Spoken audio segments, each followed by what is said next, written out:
In demand nga po ba ang ating poste? Yes, tama po kayo. In demand po ang ating poste. Dahil bukod sa semi-special siya, bukod sa matibay at maaasahan, tatlo po ang bakal ang nilalagay natin dito sa loob ng ating molder. Kaya po binabalik-balikan po siya at in demand po ang ating pins concrete post na 4x4 by 6 feet, 4x4 by 7 feet, 4x4 by 8 feet na semi-special po. So, we can ship nationwide sa mga molders natin, no? Meron tayong dual heavy duty molders natin, 4 feet. Pwede kang gumawa ng 4 feet, adjustable po siya, 5 feet, 6 feet, 7 feet hanggang 8 feet.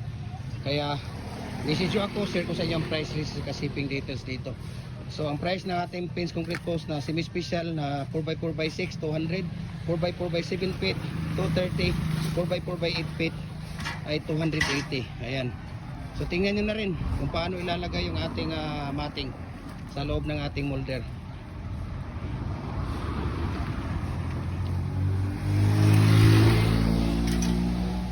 Ayan, simple lang, no, paglalagay ng ating matting. Ayan. So we can customize also, no, kung ano yung gusto niyo ng mga sukat. Sa molders natin, we can customize also 4.5 by 4.5, 5.5 by 5.5, or 5 by 5 or 6 by 6, depende po. Basta standard ng haba natin ay 8 feet po siya. Ayan, so sana nagustuhan niyo yung video natin at mabuhay po tayo, and God bless sa ating lahat. Grabe naman yun. Saan nyo ilagay yan? Ano tong ginagawa niyo dong? 4x4 by? Dupre? Ha? 7 feet? Ano ang ratio mo dito? Ilang sakong buhangin? 6? 6 na sako na buhangin? Ilang sako simento? Isa? Ilang timba na tubig? 4? 4 na timba na tubig. Tapos ang palabas nila dito sa 1 bag of cement ay sa 6 feet 8 piraso, sa 7 feet 7 piraso, sa 8 feet 6 na piraso. Ayan, so we can ship nationwide sa mga molder natin. Yung dual heavy duty molder natin.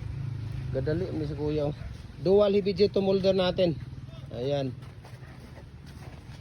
Tingnan natin kung we can ship nationwide, Luzon, Visayas, Mindanao. Kahit sang sulok man tayo ng mundo, kaya abutin ng ating cargo. Mabilis lang, oh. 15 to 18 minutes lang siya pagka tag-init.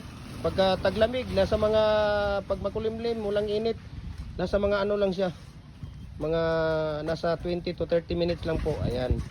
So maraming salamat, and God bless po sa ating lahat. Ayan, mabilis lang.